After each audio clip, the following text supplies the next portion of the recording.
राधे राधे दोस्तों, आज हम आपको बताएंगे गणगौर का उद्यापन कैसे करें। और हमारे चैनल पर गणगौर से संबंधित गीत, कहानी और कथाओं की वीडियोज आ रही हैं, तो उनको ज़रूर देखिएगा। अगर अच्छी लगी हो तो लाइक करें, सब्सक्राइब करें।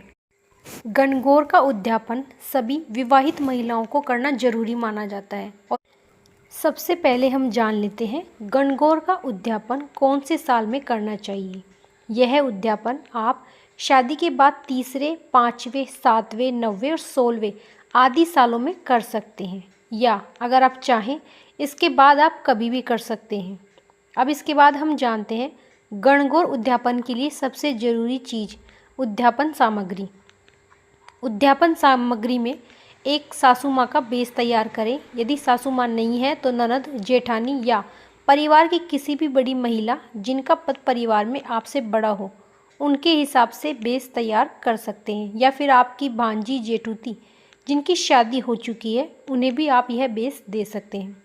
इस बेस में साड़ी, ब्लाउज़, पेटीकोट, सुहाग का सामान रखें।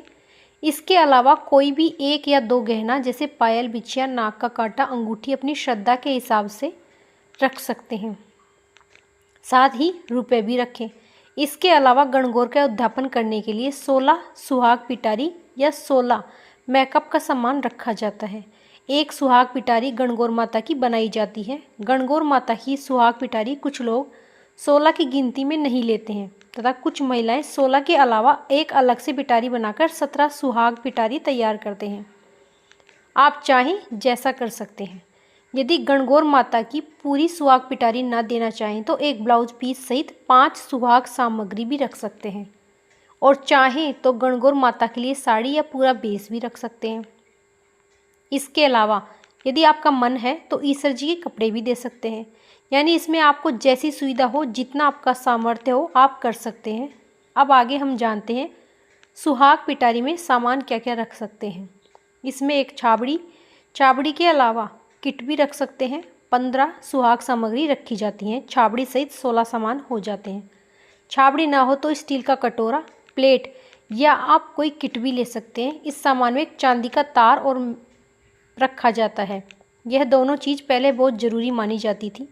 चांदी का तार तो अभी भी ज़रूरी माना जाता है, जो कि दूब या दुर्वा के रूप में रखा जाता है और आसानी से मिल भी जाता है।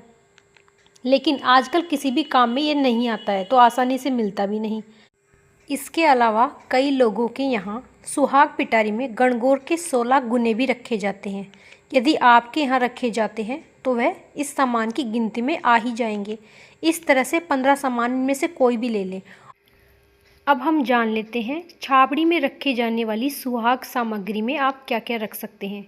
सभी 16 सुहाग पिटारी के लिए एक छाबड़ी में ब्लाउज पीस, मेहंदी, सिंदूर, काजल, कांच, कंघा, बिंदी, चूड़ा, चांदी का तार, बिछिया या छल्ला, रबड़ या बैक पिन, हेयर पिन, नाल, नैन पॉलिश, रुमाल और लिपस्टिक, रुपए आदि सामान रखें। इस तरह से आपको यह 16 सुहाग पिटारी तैयार की करते हैं। अब हम जानते हैं कि कितनी महिलाओं को भोजन करवाएं। गणगौर उद्यापन के लिए 16 महिलाओं को गणगौर से पहले ही निमंत्रण दे दें। भोजन में क्या क्या बनाएं? इसमें आप हलवा, पूरी, सब्जी, मीठा आदि बना सकते हैं। यदि भोजन करवाने का सामर्थ्य नहीं है तो 16 जगह थोड़ा हलवा, पूरी या मीठा रखकर उसमें सुहाग की सामग्री रख सकते हैं। यदि 16 सुहाग सामग्री रखने का भी सामर्थ्य न हो तो चाहे तो 5 सुहाग सामग्री ही रखें, जैसे ब्लाउज पीस, चांदी का तार, बिंदी, सिंदूर, काजल आदि रखकर उद्यापन के बाद महिलाओं के घर ही भिजवा दें। और यदि आप घर पर भोजन नहीं करवा पा रहे हैं तो घर पर या बाहर से भोजन बनवाकर भिजवा दें। या फिर भोजन की जगह आप एक एक सुहाग पिटारी के साथ एक एक मिठाई का डब्बा भी भिजवा सकते हैं, जो आजकल लोग कर रहे हैं।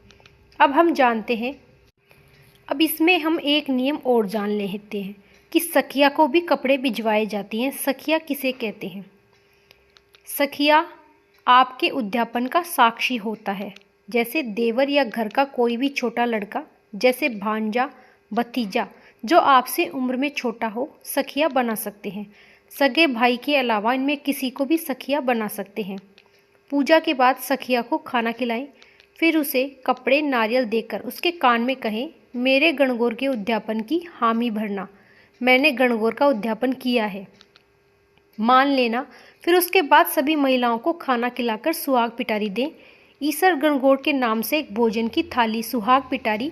ईसर गणगौर के कपड़े जो भी आपने निकाले हों उनमें से चाहें तो भोजन तो स्वयं के प्रसाद के रूप में आप स्वयं भी खा सकते हैं, बाकी सामान तो दे दें। नहीं तो सभी सामान आप ब्राह्मण को भी दे सकते हैं, मंदिर में भी दे सकते हैं, या फिर कुमारी या मालन को भी दे सकते हैं। जैसा भी संभव हो पाए वैसा करें।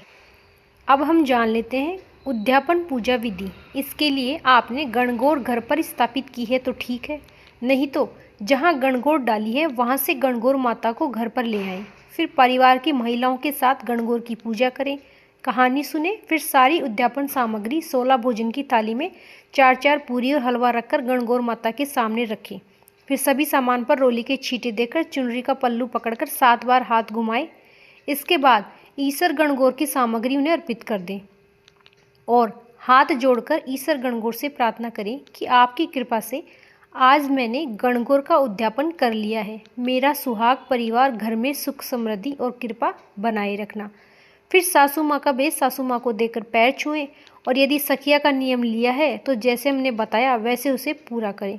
फिर सभी गोनियों यानी महिलाओं व भोजन की थाली जो गणगौर माता के सामने आपने रखी थी उनमें भोजन कराएं। उसके बाद सभी के पैर छूकर तिलक करें, सुहाग पिटारी दें। इस तरह से गणगौर का उद्यापन पूरा किया जाता है। गणगौर माता आपकी सारी मनोकामनाएं पूरी करे। अगर आपको हमारी गणगौर से संबंधित जानकारी अच्छी लग रही है तो कमेंट बॉक्स में ज़रूर बताना। और भी कुछ जानकारी आप सुनना चाहें तो कमेंट में ज़रूर बताना। राधे राधे।